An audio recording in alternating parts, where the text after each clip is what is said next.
Pagi siang hari ini, kami merindukan Tuhan menjamah kami. Kami merindukan Tuhan menguatkan kami. Kami merindukan Tuhan Engkau ada di tengah-tengah kami pada hari ini. Lebih lagi menyampaikan firman-Mu Tuhan. Biarlah apa yang hamba persiapkan, hamba sampaikan datang dari kehendak Roh Kudus. Dan hari ini kami diberkati oleh Tuhan. Terima kasih Bapa. Di dalam berkat nama Tuhan kami Yesus Kristus. Haleluya. Amin. Amin. Amin. Amin. Silakan duduk kembali. Selamat pagi saudara, selamat siang, shalom, shalom. Saudara yang ada di rumah-rumah, selamat pagi juga, shalom. Yang ada di tempat-tempat lain, di kota-kota lain. Tuhan yang kita sembah adalah Tuhan yang baik. Saudara-saudara, sekalipun seringkali dunia ini kita menghadapi hal-hal yang tidak nyaman, tetapi kasih setia Tuhan tidak pernah berhenti. Yang percaya katakan amin. Puji Tuhan bahwa COVID, saya pakai istilah Bandung lagi, Sunda, COVID-19 sudah semakin landai, saudara-saudara, kita sudah hampir masuk zona hijau, kita masih ada di zona kuning, tetapi sudah hampir habis. Saya mau tanya, siapa di antara saudara yang punya kenalan yang kena COVID? Angkat tangan. Yang punya kenalan? Wow, tidak ada saudara ya. Look around, saudara, tidak ada. Yang kenal, yang ingat, yang tahu ada seseorang kena COVID? Ada? Nggak ada lagi kan? Puji Tuhan, tepuk tangan dong. Nah, memang ketat ya, masih sangat ketat kita di Sulawesi Utara khususnya. Baik sekali pemerintah kita, saudara, provinsi dan kota Manado, sangat ketat. Hari ini saudara tidak bisa masuk ke mal tanpa lindungi peduli lindungi. Ya, tanpa aplikasi itu, saudara tidak bisa masuk ke mal. Ya, kenapa? Supaya semua orang bisa mendapatkan covering, mendapatkan perlindungan. Nah, oleh sebab itu, jangan lagi terlalu takut. Bayangkan orang sebanyak ini tidak ada satu yang kenal. Yang kenal. Artinya padahal beberapa waktu kemarin, rasanya saya tahu orang kena COVID ada 10 kali ya. Tapi hari ini kita sudah hampir selesai. Bapak Ibu, hari ini saya menyampaikan serial khotbah pendek yang judulnya adalah downgrade. Downgrade, nanti berikutnya upgrade. Bahwa perjalanan hidup manusia sangat bervariasi. Ya.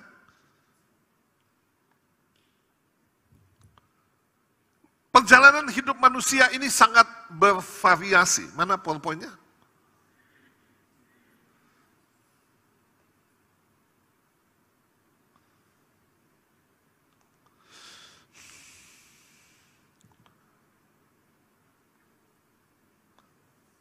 Coba kembali ke awalnya. Minta tolong, Richie, siapa di atas itu?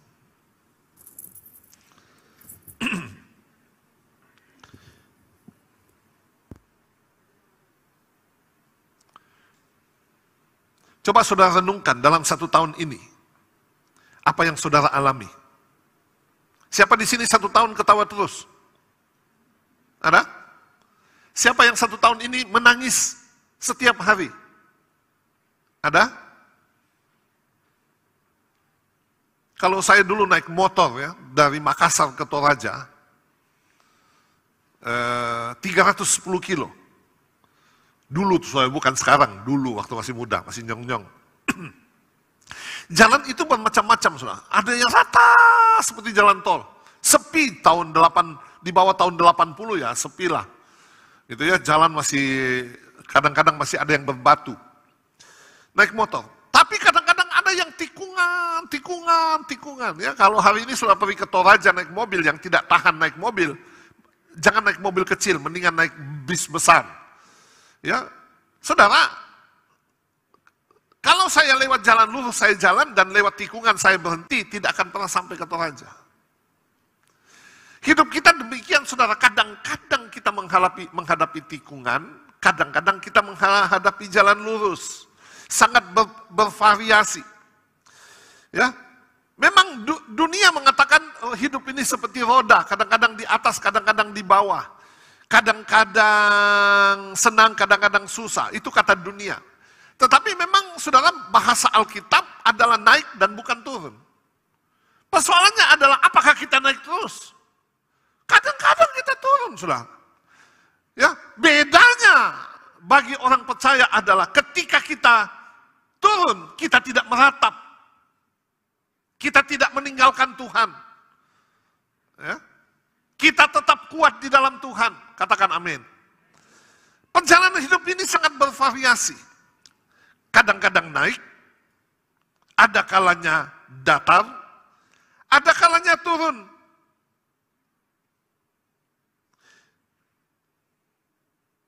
Coba lihat ini. Ini PowerPoint-nya kecepatan. Aduh.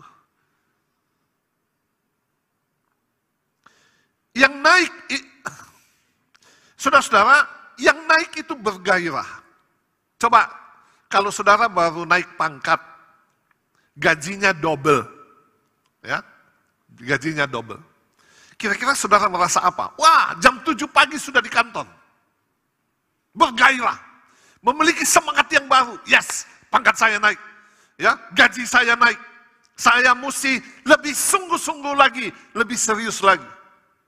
Saya ingat satu kali teman saya di Surabaya, tahun berapa, dia jemput saya naik mobilnya Baleno, Suzuki Baleno. Saya bilang waktu itu ya, nyaman sekali mobil ini. Terus apa yang dia bilang? Oh, ini bukan mobil saya. Ini mobil yang saya beli untuk saya kasih pegawai saya di Banyuwangi. Kenapa kok mobil bagus begini kasih pegawai saya, pegawainya di Banyuwangi? Dia bilang, iya saya ini kerja tambak udang. Pegawai saya yang ada di sana, dia yang awasi semuanya. Dari menabur benur, pelihara, sampai dijual, hasilnya dikirim kepada saya. Jadi dia kerja untuk saya, jadi saya mau memberikan dia yang terbaik. Oh, bagus juga prinsip orang ini.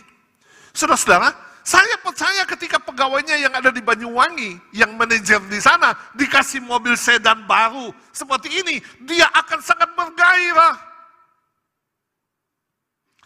Orang yang sedang naik itu bergairah. Tapi saudara-saudara, ada orang yang datar hidupnya, monoton, seperti robot. Hidup tanpa makna, hidup tanpa rasa. Saudara pernah mengalami begini enggak? Bosan begitu ya. Mau kerja bosan, sudah kerja bosan. Waktu belum ada kerja, cari kerja. Sudah dapat kerja bosan, kerjanya itu saja. Ya, waktu belum melayani, semangat mau melayani, begitu sudah melayani, bosan. Saya beruntung saudara-saudara, khotbah boleh dalam tanda petik boleh dibilang tiap hari saya khotbah. Saya tidak pernah bosan. Puji Tuhan. Kalau saya pengkhotbah dan saya bosan berkhotbah, celaka. Itu sama dengan bosan makan. Oke? Anda di sini bosan makan? Bosan makanan iya. Tiap hari today, pagi today, siang today, malam today, pagi today, siang today, malam today, bosan. Tapi bosan makan, tidak ada orang bosan makan. Sama dengan saya, puji Tuhan dalam pelayanan saudara-saudara. Saya tidak pernah bosan berkhotbah. Ada orang yang menurun, hidupnya mulai menurun, penuh dengan keluh kesah, sungut-sungut. Ya. Coba kita lihat ini. Banyak orang yang downgrade. Apa yang downgrade? Di dalam keluarga, downgrade. Ya, semakin renggang, hubungan suami makin renggang. Dulu masih selamat pagi, shalom, apa kabar? Sekarang, dulu masih sayang, yang, mam, sang, ya. Dulu tidur berpelukan, sekarang satu hadap barat, satu hadap timur, pasang bantal guling 3 di tengah. Supaya jangan baku lihat. Sudah kasih dalam Tuhan, semakin renggang, semakin tidak nyaman. Persahabatan semakin sedikit. Dulu temannya banyak, sekarang sedikit. Ekonomi makin sulit. Kesehatan semakin menurun. Fisik makin lemah. Iman semakin padam. Ibadah semakin tawar. Pelayanan semakin merosot. Semuanya down. Down. Down. Apa penyebabnya, saudara-saudara? Ini kira-kira ya penyebabnya ya. Banyak sekali faktor. Kalau keluarga semakin renggang, apa penyebabnya? Ego. Sulit sekali untuk mengalah kekerasan di dalam rumah tangga. KDRT. Itu bapak lari ke polisi. Kenapa pak? Saya dipukul istri saya. KDRT. Ternyata istrinya pemain taekwondo gitu ya. Kasih yang sudah semakin tawar. Tidak ada lagi makna. Ya, saya seringkali kalau penyembahan begitu, saya gandeng tangan istri saya dalam hadirat Tuhan. Indah sekali. Jalan pagi gandengan tangan. Ya, jalan di mall gandengan tangan. Kenapa? Supaya hemat.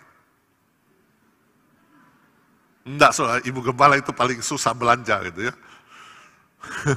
Saudara-saudara, coba saudara renungkan di dalam rumah tangga. Apakah engkau semakin down atau tidak? Persahabatan semakin sedikit. Kenapa? Tidak pernah ramah kepada orang. Kasar. Ya. Penuh dengan gosip.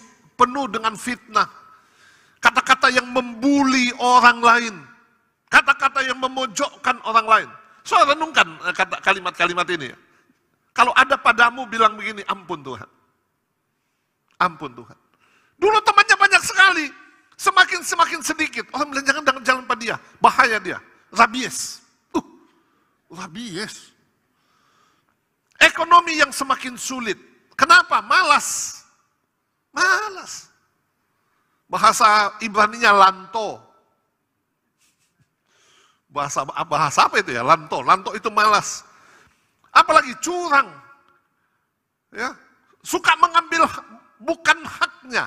Bukan miliknya, mengingini milik kepunyaan orang lain. Suka melamun, wih mobil baru. Aduh nanti kalau saya mau beli, saya tidak mau seperti dia. Saya mau beli Alphard. Padahal sekarang ini tidak punya apa-apa. Ya, dia suka sirik kepada orang lain atas apa yang dipunyai oleh orang lain. Dia tidak pernah menabur. Tidak tahu menabur.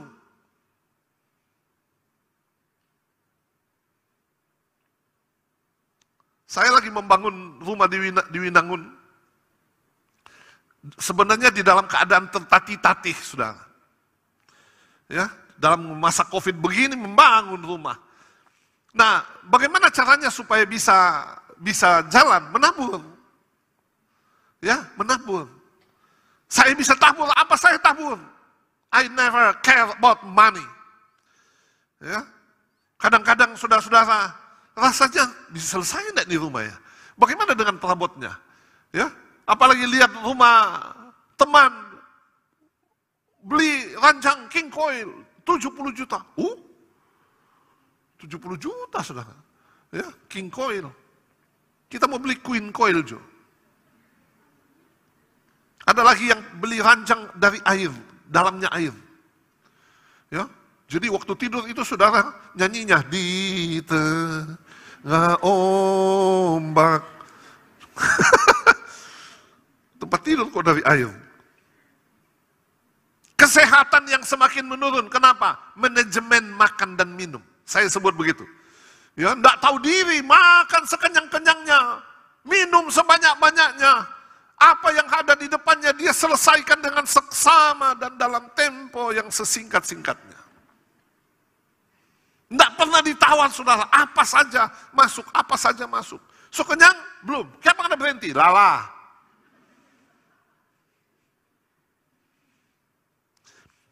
Fisik yang semakin lemah.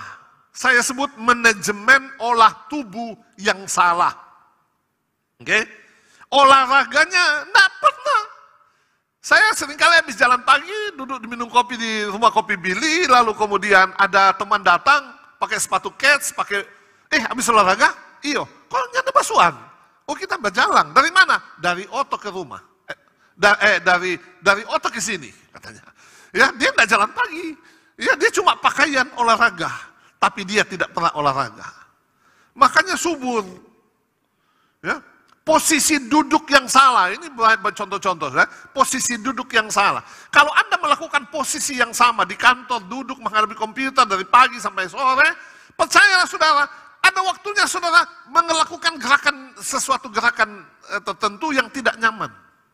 Kenapa? Engkau menghadapi, duduk pada posisi yang sama secara terus-menerus. Makanya mesti apa? Mesti ada stretching, ya, belajar cium lutut, jangankan cium lutut, ya, cium tangan saja susah gitu ya. Saya dikasih tahu sama Ella, coba papa begini, terus putar, bisa melihat Mbak?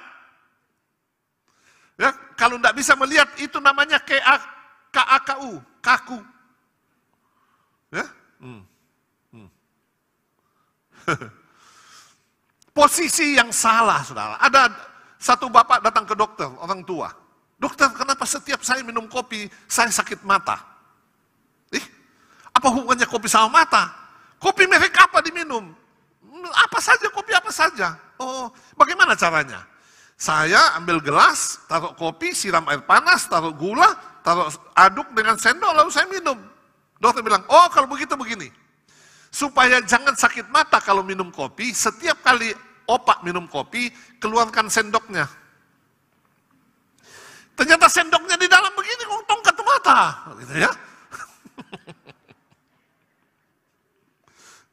Itu opak dengan omak sakit, tiba-tiba sakit keras, panik ini opak, dia bawa ke dokter, ketuk tengah malam, dokter tolong. Dokter, ada apa? Ini oma sakit. Aduh, opa salah, kita dokter hewan. Lalu kemudian opa bilang, biar dia kok dulu kupu-kupu malam. Satu hari, opaknya yang sakit.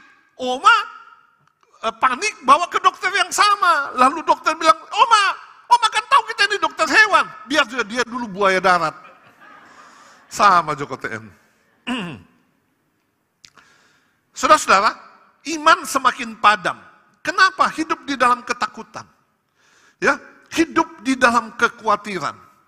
Ada orang yang begitu takut dengan COVID. Fauzan bilang, ada siapa yang selama COVID ini dia sudah beli 300 galon alkohol. Kalau ada orang datang di depan pintu, pagar, di luar sana, pagar, bawa sesuatu, itu pagarnya mesti disiram, disemprot dengan alkohol. Waduh. Ya. Saudara tahu kenapa dia sangat takut? Banyak uangnya. Nanti kalau dia mati, siapa yang akan menikmati uangnya gitu ya? Biasanya katanya orang kaya itu paling penakut. Kaya di sana ya. Kaya monyet. Ibadah semakin tawar, tidak ada lagi kerinduan, formalitas saja. Kalau saya ingat masih di Toraja dulu, kalau lonceng ketiga sudah bunyi, orang-orang itu jalan di jalan pakaian rapi, pasti ke gereja. Pasti ke gereja. Kalau sudah lewat itu dan kemudian masih ada orang di jalan, orang ketemu, enggak ke gereja ya, enggak ke gereja ya. Yang menegur dan yang ditegur sama-sama tidak ke gereja. Oke? Malu saudara, ya malu. Sama kalau di gereja gini kan, ada orang kirim berita di grup sementara ibadah. Yang satu bilang, tidak boleh main HP kalau lagi ibadah. Yang main HP dua-duanya. Saudara-saudara, seringkali kita ibadah hanya formalitas. Beribadah tanpa rasa, tanpa kerinduan lagi kepada Tuhan. Pelayanan semakin merosot. Rutinitas ada di zona nyaman. Ya, saya melihat banyak saudara, pelayan-pelayan yang kemudian sudah tiarap. Ya, bukan mundur, tiarap. You know tiarap? Kenapa? kenapa? Zona nyaman. Enak kok, tinggal buka handphone, duduk. Dan langsung, selesai itu, amin. 1 jam lagi. Amin, selesai, sudahlah kita ibadah. Dulu 1 kali tidak ke gereja, tidak melayani, itu rasanya tidak nyaman. Sekarang enggak, tanpa rasa. Saudara kasih dalam Tuhan, kalau ini dibiarkan, makin lama makin terkulai, redup, padam, dan kemudian mati. Ya, kalau tidak mau bangkit saudara-saudara, maka satu hari yang namanya rohani itu betul-betul mati rohani. Tanpa rasa lagi. Memaki-memaki, mau tipu orang, mau berdusta. Tidak ada lagi sesuatu yang siak, yang menusuk hati, yang mengatakan kamu salah, kamu keliru, tidak ada lagi. Kalau itu sudah terjadi, dusta tanpa rasa, mati rohani. Saya mau ulangin. Kalau Anda berdusta, ngomong sesuatu yang tidak benar, mati rohani. Dan tidak ada rasa salah, mati rohani. Ada pendeta duduk dengan saya di bawah. Lagi duduk begitu teleponnya bunyi. Oh maaf, saya lagi di mall. Ih, bukan main ini pendeta. Duduk sama saya di bawah, dia bisa saya lagi di mall. Ya, wow. Satu kali saya dengan satu orang telepon, terus Bapak ada di mana? Oh saya lagi di jalan. Saya pas masuk Mega Mall, naik ke atas eskalator tuh, oh lagi jalan sama begitu dan, oh oke. Tuh dia lagi duduk di Excelso kah dulu, apakah di situ? Dia lagi duduk, itu mukanya merah, hijau, kuning. Ya, dia bilang saya ada di jalan. Kenapa sih kalau kau bilang ada di Excelso, memang saya minta traktir? Enggak lah, paling-paling saya juga yang bayar. Ya, saudara-saudara, kalau engkau berdusta dan tidak ada rasa salah, mati rohani. Galatia pasal 3 ayat yang ketiga.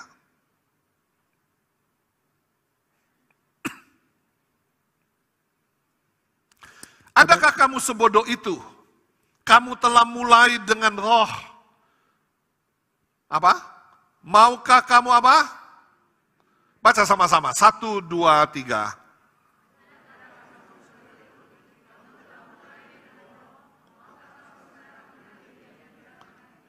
Klik. Coba baca ayat ini sama-sama. 1, 2, 3. Atau lebih baik sesudah kamu dikenal Allah, bagaimanakah kamu berbalik lagi kepada roh-roh dunia yang lemah dan miskin dan mau mulai memperhambakan diri lagi kepadanya? Baca baik-baik ayat ini. Tetapi sekarang sesudah kamu mengenal Allah, atau lebih baik sesudah kamu dikenal Allah. Yes, saya dikenal oleh Allah. Katakan amin. Bagaimanakah kamu berbalik lagi kepada roh-roh dunia yang lemah, miskin, dan mau memulai memperhambakan diri lagi kepadanya? Makanya saya tidak suka saudara dengar orang ngomong tentang roh dunia, tentang kekuatan dunia lain. Ada pendeta khotbah judulnya Iblis. Kok tidak ada judul lain? Ya, Pak siapa yang bilang? Pak Niko atau Pak David bilang orang khotbah tentang neraka. Ya, orang khotbah tentang setan. Ngapain saudara? Kita khotbah tentang kerajaan Allah. Kita khotbah tentang Tuhan Yesus, kepala gereja.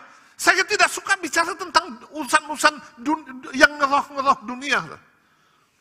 Alkitab berkata kalau roh yang ada pada kita, kalau Allah bersama-sama dengan kita, siapakah lawan kita? Katakan amin. Tidak ada yang dapat mengalahkan kita kalau Allah bersama-sama dengan kita. Ulangan 28 ayat yang ke-13. Tuhan akan mengangkat engkau menjadi kepala dan bukan menjadi ekor. Engkau akan tetap naik dan bukan turun apabila engkau mendengarkan perintah Tuhan Allahmu yang kusampaikan pada hari ini kau lakukan dengan setia. Ini nih Tuhan mau. Tuhan mau terjadi atas setiap kita. Tepuk dada saudara. Kemauan Tuhan di dalam hidup saya adalah naik dan bukan turun. Menjadi kepala dan bukan ekor. Makanya kalau makan ikan, makan kepalanya. Nggak ada hubungannya saudara. Saya kalau makan ikan bandeng, Jadi ikan bandeng itu durinya kan banyak sekali. Bukanya begini, seret, ekornya seret. Baru nanti tengahnya buka begini. Nanti kepalanya buka begini, kalau potong 3. Saya akan ambil itu otaknya, taruh paling terakhir. Setelah makan semua yang terakhir, gitu itu otaknya yang di bagian kepalanya ikan bandeng itu. Rasanya itu puncak kenikmatan makan ikan bandeng. Tuhan mau kita menjadi kepala. Tidak ada urusan dengan ikan ini saudara ya. Jangan nanti saudara pulang ekornya buang semua. Ya. Tapi yang jelas adalah Tuhan ingin yang terjadi dalam hidup kita adalah yang terbaik. Amin, yang terbaik. Rumah tangga yang baik, ekonomi yang baik, kesehatan yang baik, saudara ya, pelayanan yang terbaik, iman yang terbaik. Tuhan mau yang terbaik ada dalam hidup kita. Kita belajar dengan cepat. Wow, setengah 12. Tokoh Alkitab yang downgrade, namanya Saul. Ya, perjalanan hidupnya, awalnya Saul ini pemalu. Ya, singkat cerita begini, ya, nanti ada ayatnya tampil di sana. Ketika dia Samuel disuruh oleh Tuhan melantik salah seorang dari anak bangsa itu untuk menjadi raja, dilakukan undi, dan ditemukan Saul bin Kis. Tapi ketika dia dicari, mana Saul? Tidak ada Saul ini. Ada di mana? Dia sembunyi di gudang. Di antara barang-barang. Aduh, dia pemalu. Ya, malu sekali. Saya ingat kalau Raja Israel itu berbicara tentang melayani bangsa Israel kan.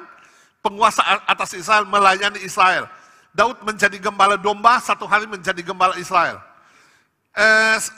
Ini adalah pelayanan. Saya ingat begini juga dengan pelayanan. Orang yang pertama kali disuruh melayani, baca pengumuman umpamanya, doa syafaat umpamanya, pasti totofore, saudara. Ya, pertama kali saya melayani dulu saudara, aduh rasanya dunia itu kiamat. Hitam gelap, mau melihat ke depan begini malu. Ya, banyak orang demikian. Banyak orang sesudah melayani sekian lama menjadi tidak tahu malu. Ya, seringkali memulai sebuah pelayanan itu seringkali grogi, takut. Ya, cobalah saudara kalau tidak percaya naiklah ke mimbar di sini dan doa. Itu pasti panik. Ya, itu Bapak yang di Malang, dulu gereja lama di Malang, dia disuruh doa syafaat. Ya, biasanya dia cuma doa berkat, angkat tangan saudara, pulanglah dan terimalah berkat Tuhan. Amin. Ini ulang tahun gereja, ada Pak Alex Abraham duduk di depan. Jadi waktu dia doa Tuhan terima kasih untuk hamba-Mu Bapak Pendeta Alex. Tuhan berkati hidupnya. Amin, gitu ya. Terus dia ngomong sambutan, saudara-saudara, shalom, puji Tuhan. Dia tetap angkat tangan. Ya, istrinya di bawah, tangan. Dia tetap angkat tangan. Kita senang sekali hari ini, Bapak Gembala bersama-sama dengan kita, tangan. Kenapa saudara panik? Ya, ada satu diaken disuruh doa syafaat, dia tidak mau. Pokoknya tidak mau, tapi dipaksa doa syafaat. Akhirnya dengan ketetapan hati dia maju ke depan. Mari kita berdoa. Tuhan terima kasih, lancar. Bahwa Engkau memberkati bangsa kami Indonesia, sekalipun bangsa kami sedang menghadapi masalah, seperti telur di ujung, lupa dia saudara. Ya, telur di ujung, jemaat bilang tanduk Tuhan. Coba saudara-saudara sekali-sekali naik ke mimbar di sini. Totofore. Saul ini pemalu, awalnya pemalu. Yang kedua adalah dia menghormati hamba Tuhan. 1 Samuel pasal 9 ayat yang ke-7, satu hari keledai ayahnya hilang. Lalu Saul disuruh pergi dengan bujangnya untuk mencari keledai ini. Mereka jalan keliling, ke Tomohon, tidak ketemu, ya, ke Amurang, tidak ketemu saudara, ke Manado Tua, tidak ketemu. Akhirnya bujangnya bilang begini, saya tahu ada seorang pelihat di sini. Marilah kita pergi ketemu dia. Lalu kemudian Saul bilang begini, kita bawa apa? Ya, masa kita pergi dengan tangan kosong, tangan hampa? Bapak Ibu, pada waktu itu seseorang yang datang ketemu hamba Tuhan itu mesti membawa sesuatu persembahan. Ya, lalu kemudian bujangnya mengatakan, oh masih ada sedikit sama saya. Oh, kalau begitu kita pergi ketemu dengan hamba Tuhan ini, yaitu Samuel. Dia sangat menghormati hamba Tuhan. Ya.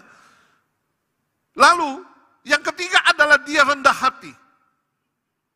Samuel bilang begini, Saul, keledai-keledaimu itu sudah ketemu. Yang telah 3 hari hilang, sampai sekarang sudah ketemu. Sudah ada di rumah ayahmu. Tapi kenapa kamu sibuk dengan cari keledai? Dikatakan 1 Samuel 9 ayat 20. Tetapi siapakah yang memiliki segala yang diingini orang Israel? Bukankah itu ada padamu? Dan pada seluruh keluargamu? Saul bilang, ayat 21. Aku ini orang Benyamin. Suku yang terkecil di Israel, rendah hati sudah.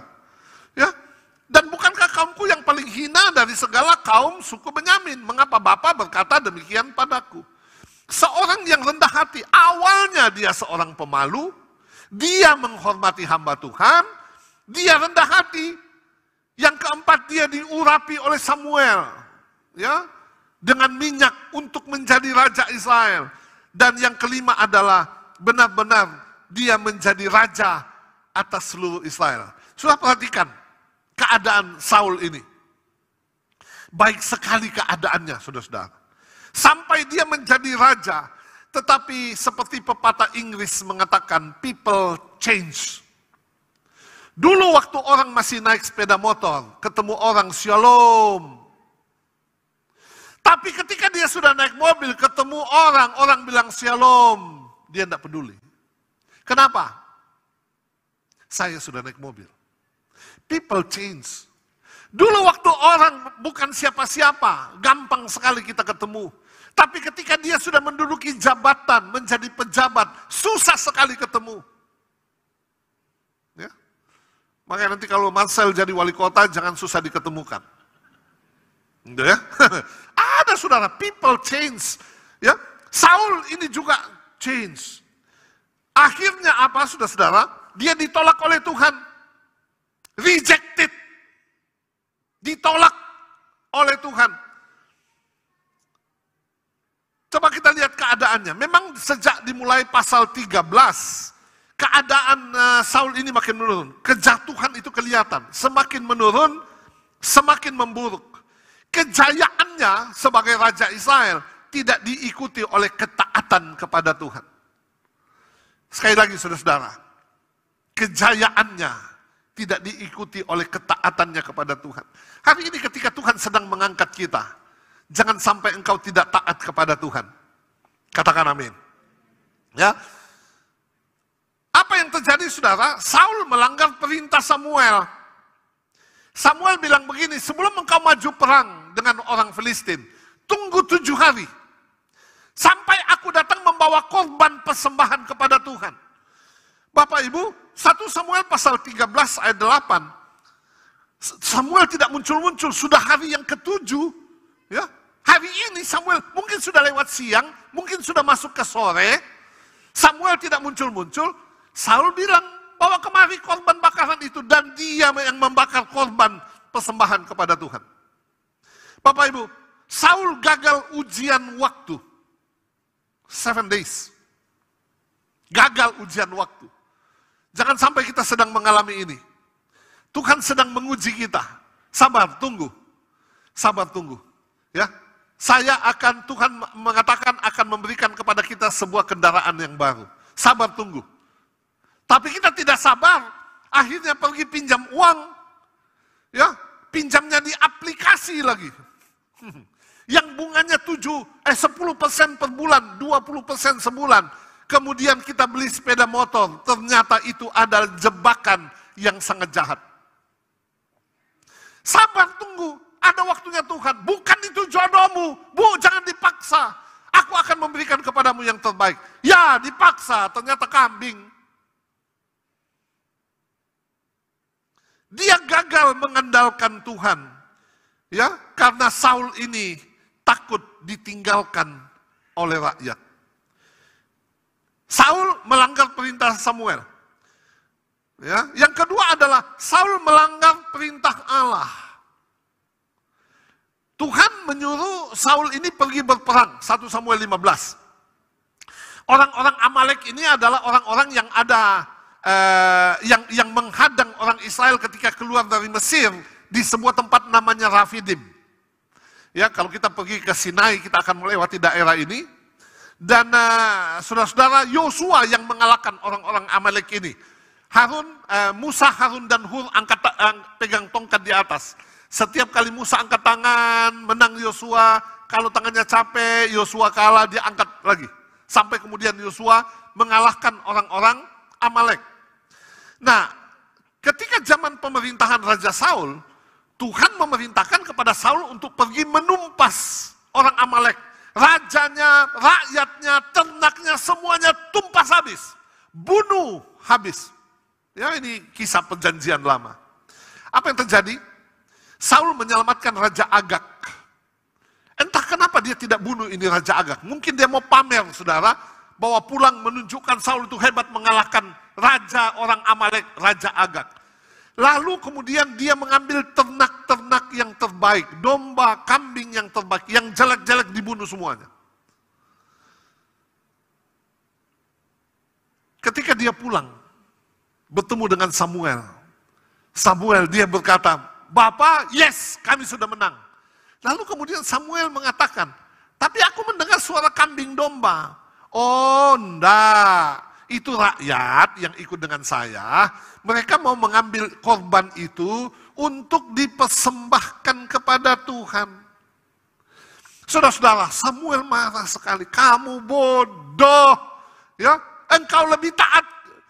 Engkau tidak taat kepada perintah. Yang membawa korban persembahan dengan taat kepada perintah. Taat itu lebih penting daripada korban persembahan. Lalu Samuel menyuruh maju Raja Agag itu. Dia maju, ini sudah baca di rumah ya. Raja Agag maju dan mengatakan sudah lewat kepedihan. Tetapi Samuel mengambil pedang. Samuel, bapak pendeta ini. Dia cincang itu Agag di depan semua orang. Sampai mati. Coba kita lihat pelajaran ini, saudara-saudara. Saul lebih mengutamakan harta dari perintah. Oke? Harta lebih utama dari perintah. Saul mengutamakan keuntungan sesaat, mendapatkan domba dan kambing. Saul mengutamakan rakyat dari Tuhan. Dia takut kalau rakyat pergi tidak ada kekuatannya. Dia lupa, saudara, Tuhan itu jauh lebih besar. Saul gagal menghormati hak hamba Tuhan, membakar korban di atas mezbah. Saul ini berpendapat, ya saya berpikir begini. Saul ini berpendapat, kalau dia tidak bertindak, dia akan kehilangan rakyat yang akan membantu dia di dalam peperangan. Ya, makanya Bapak Ibu, hati-hatilah kepada pendapat diri sendiri. Ya, menurut saya melakukan ini lebih baik, atau menurut orang ini melakukan ini lebih baik, atau menurut tradisi ini lebih baik. Bapak Ibu, makanya pikiran kita ini harus diisi oleh firman. Ya, karena ada negative thinking, ada positive thinking, ada Bible thinking. Kita bertindak sesuai dengan pikiran yang datang dari Alkitab. Kalau ada pikiran kita yang tidak sesuai dengan Alkitab, itu dunia punya. Mengerti, katakan amin. Anda berbisnis, Anda ya mengadakan perjalanan, Anda melakukan apa, menyelesaikan sesuatu.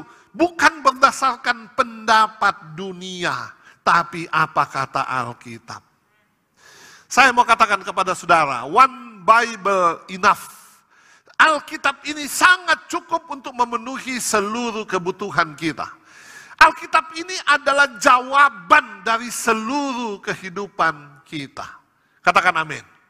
Orang bilang beli rumah tusuk sate itu salah, jelek, ya, tidak akan pernah berhasil. Bukan soal tusuk satenya, parkirnya susah.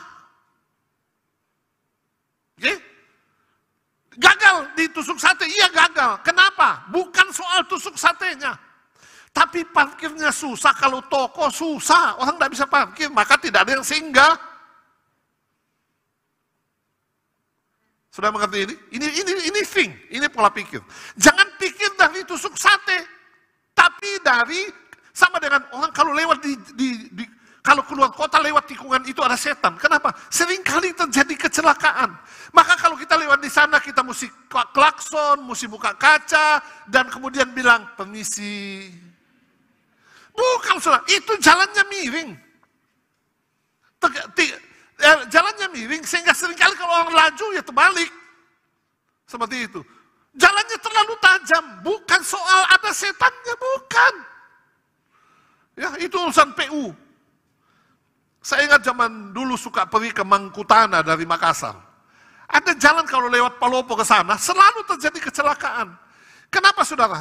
Itu jalan rata, lurus, licin, tiba-tiba tikungan, miring sedikit itu tikungannya. Jadi kalau mobil yang agak berat di atas, trek berat di atas, kecelakaan. Sopir-sopir bilang ada setan di situ, bukan.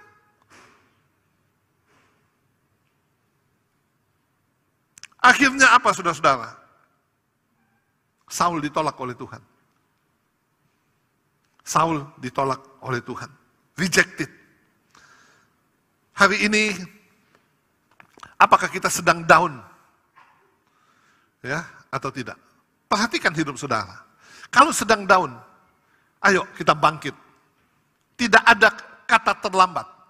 Hari ini, saudara-saudara, ketika kita sedang down, percayalah, ada satu tangan yang lebih kuat dari keadaan yang kita sedang hadapi. Tangan Tuhan itulah yang akan menolong kita, akan menarik kita naik, yang akan memberkati kita. Saya percaya, saudara, otoritas yang ada pada kita, kuasa yang ada pada kita, roh Allah yang ada pada kita, jauh lebih besar dari apapun yang ada di dunia ini. Dalam nama Tuhan Yesus. Amin.